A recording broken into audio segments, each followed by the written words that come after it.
Welcome guys to another video. আজকের ভিডিওত আলোচনা করব যারা নাকি মিউচুয়াল ফান্ডে ইনভেস্ট করেন হয়তোবা 1-1.5-2 বছর ধরে, আর যারা নাকি ফার্স্ট টাইম মিউচুয়াল ফান্ডে ইনভেস্ট করতে চান। এই সবেরই প্রবলেম হয় যে কোন মিউচুয়াল ফান্ডে ইনভেস্ট করব, কোন ফান্ড হাউসের মিউচুয়াল ফান্ডে ভবিষ্যতে ভালো রিটার্ন দিবে, স্মল ক্যাপে করব না মিড ক্যাপে করব না লার্জ ক্যাপে করব। তো এগুলা টপিক নিয়ে সবাই কনফিউজে থাকেন। তো চলুন আমরা স্ক্রিনও গিয়ে দেখি। তো আমি এই জায়গায় স্ক্রিনও সিলেক্ট করে নিয়েছি অল এএমসি, সবগুলা মিউচুয়াল ফান্ড কোম্পানির এই ফান্ড সিলেক্ট করে নিয়েছি। অল ইকুইটি ফান্ড, টাইমটা আমি 10 ইয়ার সিলেক্ট করে নিয়েছি, আর মান্থলি এসআইপিটা আমি 5,000 টাকা ধরেছি এই জায়গায় এক্সাম্পল হিসাবে।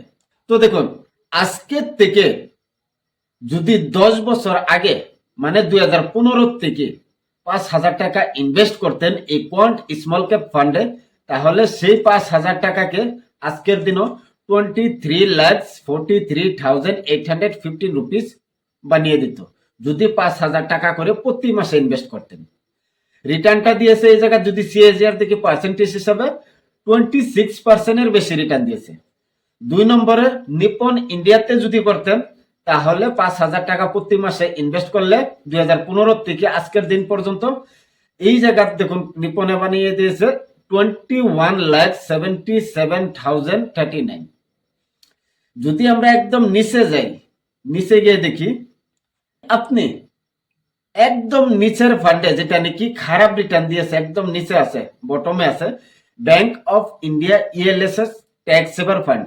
এই ফান্ডে ইনভেস্ট করতেন 5,000 টাকা 2015 থেকে 2025 জানুয়ারির আজকের দিন পর্যন্ত, তাহলে সেই টাকাকে 15,92,000 অলমোস্ট 16 লাখ বানিয়ে দিয়েছে, যেটা নাকি 18% উপরে পার্সেন্টেজ হিসাবে দিয়েছে সিএজিআর।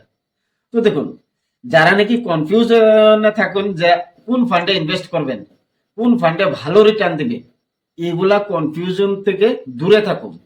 কারণ বর্তমান সময়ে যেগুলা ফান্ডে ভালো রিটার্ন দিচ্ছে লার্জ ক্যাপে, মিড ক্যাপে, স্মল ক্যাপে, এটা কোনো গ্যারান্টি নাই 1 বছর পর, 2 বছর পর, 3 বছর পর ভালো রিটার্ন দিবে, বাকি টপ লেভেলে থাকবে। আজকের দিনে টপে থাকা ফান্ডগুলা হয়তোবা পরের বছর নিচে এসে যাবে, 10 নম্বর, 15 নম্বর, 20 নম্বর র্যাঙ্কিং এ চলে যাবে। এক সময় অ্যাক্সিস ব্যাংকের যে কোনো ফান্ডেই হোক, অ্যাক্সিস মিউচুয়াল ফান্ডের সবগুলা র্যাঙ্কিং একদম টপ লেভেলে ছিল। Large cap, mid cap, small cap, multi cap, focused fund সবগুলা ফান্ডে কিন্তু টপ লেভেলে ছিল। সেই সময়টা ছিল 2017, 18, 16 সেই সময়। কিন্তু 2020-এর পর থেকে ভালো একটা রিটার্ন দিচ্ছে না। আর যদি ক্যাটাগরিতে আমরা দেখি, অ্যাক্সিস মিউচুয়াল ফান্ডের উপরে আরো 10, 15, 20টা মিউচুয়াল ফান্ড আছে যেগুলার পারফরমেন্স বর্তমান সময়ে ভালো হচ্ছে অ্যাক্সিস মিউচুয়াল ফান্ড থেকে। তো দেখুন, টপ লেভেলে থাকা ফান্ডগুলো যে সবসময় টপে থাকবে এটা কোনো গ্যারান্টি নেই।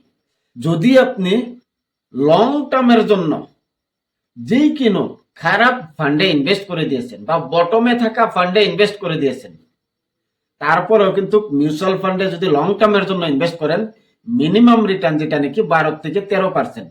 লার্জ ক্যাপে করেন, মিড ক্যাপে করেন, স্মল ক্যাপে করেন, এতটুক তো আশা করতেই পারি। তো যদি আপনি ফ্রেশ ইনভেস্টমেন্ট করতে চাচ্ছেন, যেই কোনো ফান্ডে ইনভেস্ট করে দেন, কোনো প্রবলেম নাই।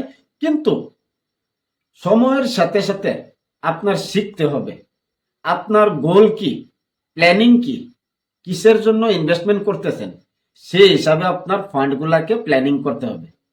যদি আপনি লং টার্মের জন্য ইনভেস্ট করতে চান, 5 বছরের উপরে আপনার ইনভেস্টমেন্ট টাইমিংটা আছে, তাহলে বেশিরভাগ ইনভেস্টমেন্ট আপনার স্মল ক্যাপে দিতে পারেন।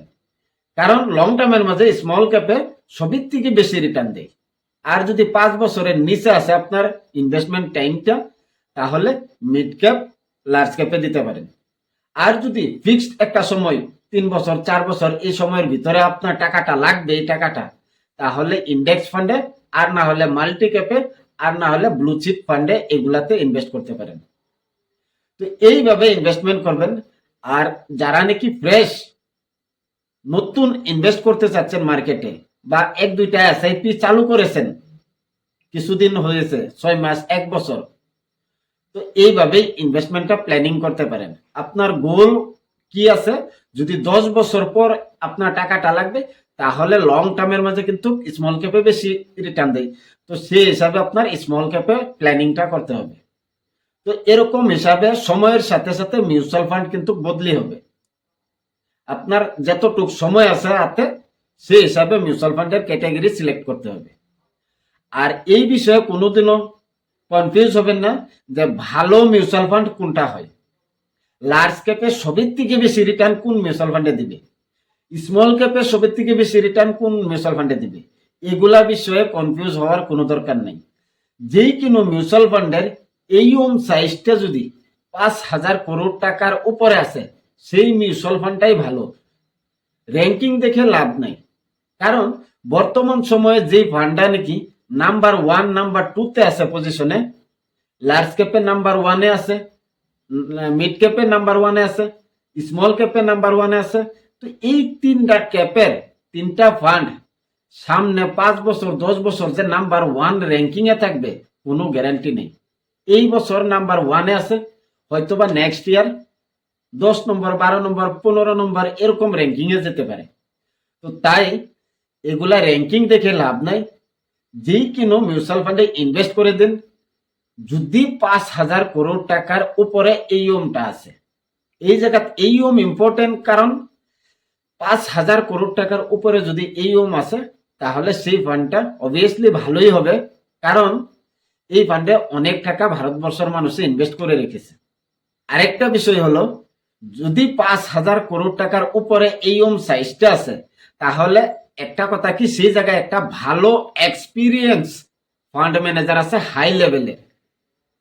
আর যদি 100, 150, 200 করোড় টাকা এইম সাইজ এই মিউচুয়াল ফান্ডে ইনভেস্ট করে দিয়েছেন, তাহলে অনেক সময় দেখি আমরা সেইগুলা মিউচুয়াল ফান্ডে কিন্তু এত এক্সপিরিয়েন্স ওলা বাকি ভালো হাই লেভেলের ফান্ড ম্যানেজার থাকে না। অনেক সময় আমরা দেখি অন্যান্য মিউচুয়াল ফান্ড যেরকম নাকি large cap, mid cap, flexi cap, multi cap, সেইগুলা ফান্ডের ম্যানেজারকেই এই স্মল ক্যাপের দায়িত্বটা দিয়ে দিছে।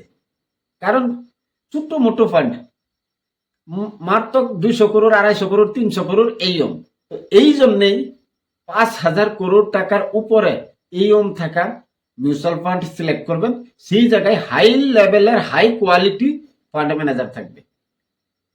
আর যদিও সেই ফান্ডটা র্যাঙ্কিং এ 10, 15, 20, 25, 30 নম্বরেও যদিও থাকে, তারপরেও অ্যাভারেজলি যদি আমরা দেখি লং টার্মের মাঝে একটা ভালো রিটার্ন দিবে।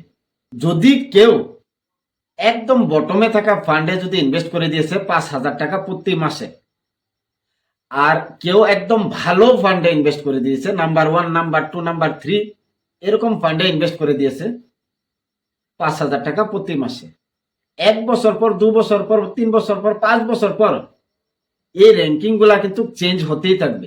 কারণ 1 নম্বরে ফান্ড 10 নম্বরে যাবে, 10 নম্বরটা 1 নম্বরে আসবে, এরকম হিসাবে। যার পারফরমেন্স ভালো থাকবে সেই ফান্ডগুলাই নাম্বার 1, নাম্বার 2, নাম্বার 3 তে থাকে।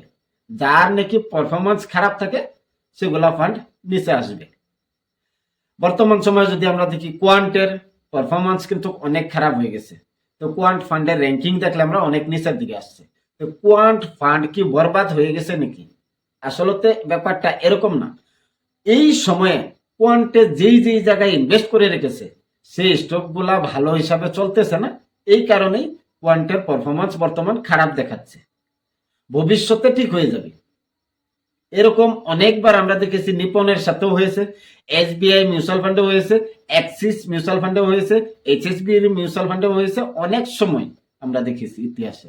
তো এগুলা চক্করে গিয়ে কোনো লাভ নাই। যদি ইনভেস্টমেন্ট করতে চান লং টার্মের জন্য, যে কোনো মিউচুয়াল ফান্ড দেখুন 5,000-এর উপরে এইম আছে, সেই হিসাবে ইনভেস্ট করে দেন। আপনার টাইমটা কতটুকু আছে ইনভেস্টমেন্ট করার, সেই হিসাবে ফান্ডগুলা সিলেক্ট করবেন। অলরেডি আমি আলোচনা করে রেখেছি যে আপনার প্ল্যানিং হিসাবে মিউচুয়াল ফান্ডগুলো সিলেক্ট করবেন।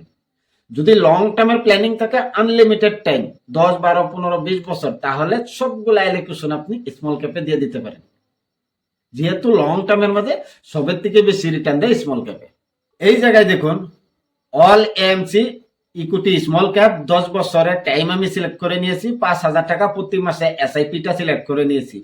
যদি আপনি 2015 থেকে 2025 জানুয়ারি পর্যন্ত প্রতি মাসে 5,000 টাকা এই কোয়ান্টের স্মল ক্যাপে যদি ইনভেস্ট করতেন 26% উপরে রিটার্ন দিয়ে আসছে। যদি একদম নিচে গিয়ে দেখি যে একদম খারাপ ফান্ডে ইনভেস্ট করে দিয়েছেন আপনি, আজকে থেকে 10 বছর আগে যে ফান্ডটাতে ইনভেস্ট করেছেন সেটা আপনার ভুল ডিসিশন ছিল। ধরুন আদিত্য বিড়লা সান লাইফ স্মল ক্যাপ, এটা একদম লাস্টের ফান্ড, বটমে আছে। এই ফান্ডে যদি ইনভেস্ট করতেন 5,000 টাকা প্রতি মাসে 2015 থেকে 2025 জানুয়ারি পর্যন্ত, তাহলে আপনার 13,26,084 রুপিস হয়ে যেত, যেটা নাকি 15% উপরে সিএজআর হিসাবে দিয়েছে রিটার্নটা। তো এই জন্যে আমি বলি যে এগুলা টপিকে ইউটিউবে, ফেসবুকে, ইন্টারনেটে সার্চ করার থেকে, টাইম ওয়েস্ট করার থেকে যে কোনো মিউচুয়াল ফান্ডে ইনভেস্ট করুন, অবশ্যই লং টার্মের মাঝে একটা ভালো রিটার্ন আসবেই আসবে। যদি আমরা এই জায়গা দেখি ক্যাটেগরি অ্যাভারেজ রিটার্ন, সবগুলা মিউচুয়াল ফান্ডের যদি অ্যাভারেজ রিটার্ন দেখি স্মল ক্যাপের গত 10 বছরের মাঝে 20% উপরে। যদি আপনি ভুল ডিসিশন নিয়েছেন, খারাপ ফান্ডেও ইনভেস্ট করে দিয়েছেন, ক্যাটেগরি অ্যাভারেজ রিটার্ন হলো 20% উপরে, তা আপনার 18, 19, 20, 21, 22 এরকম রিটার্ন তো আসবেই যদি আমরা এই ডেটা অনুযায়ী দেখি। তো এটা হলো ইতিহাসের ডেটা, গত 10 বছরের ডেটা হয়। তো ভবিষ্যতে বা নেক্সট 10 ইয়ারে এরকম রিটার্ন দিবে কি না এটা কোনো গ্যারান্টি নাই, কিন্তু আশা করতে পারি আমরা যদি ইতিহাসে 10 বছরের মাঝে কোয়ান্ট স্মল ক্যাপে 26% রিটার্ন দিয়েছে সিএজআর হিসাবে, তো ভবিষ্যতে বা নেক্সট 10 ইয়ারে 26 না দিলেও কমও যদি আমরা এক্সপেক্ট করি 20 এক্সপেক্ট করে রাখতে পারি। তো আশা করি কনফিউশনটা দূর হয়ে গেছে। যারা নাকি ভাবুন যে ভালো মিউচুয়াল ফান্ড কোনটা, বাকি অনেক সময় দেখি যে ভিডিওর নিচে কমেন্ট করুন দাদা কোন মিউচুয়াল ফান্ডে ইনভেস্ট করবো, স্মল ক্যাপের ফান্ড কোনটা হয়, বা আমার কাছে এই ফান্ড আছে এটা ভালো ফান্ড হয় না হয়। তো এগুলা টপিকের উপরে এত টেনশন নিয়ে বা এত কনফিউশন হওয়ার কোনো দরকার নাই। যে কোনো ফান্ডে ইনভেস্ট করতেছেন নিশ্চিন্ত মনে থাকুন, কারণ আপনি যে ফান্ডে ইনভেস্ট করতেছেন, আমি যে ফান্ডে ইনভেস্ট করতেছি, হয়তোবা ভবিষ্যতে 1-1.5% ব্যবধান হবে, হয়তোবা লং টার্ম পর যদি দেখুন 10 বছর পরে রিটার্নটা আপনার 2 লাখ বেশি থাকবে, আমার 2 লাখ কম থাকবে, এরকমই হবে। কিন্তু এগুলা টপিকের উপরে কনফিউশন না হয়ে প্ল্যানিং হিসাবে আপনি ইনভেস্ট করুন। আপনার টার্গেট কি, কত বছরের জন্য ইনভেস্ট করতে চান, সেই হিসাবে ফান্ডগুলাকে সিলেক্ট করুন। একটা কথা স্পেশালি মনে রাখবেন, 5,000 করোড় টাকার এইম থাকা ফান্ডগুলাতে ইনভেস্ট করবেন। কারণ কি, সেই জায়গায় ভালো একটা এক্সপিরিয়েন্স হলো, হাই লেভেলের হাই কোয়ালিটি ফান্ড ম্যানেজার থাকে।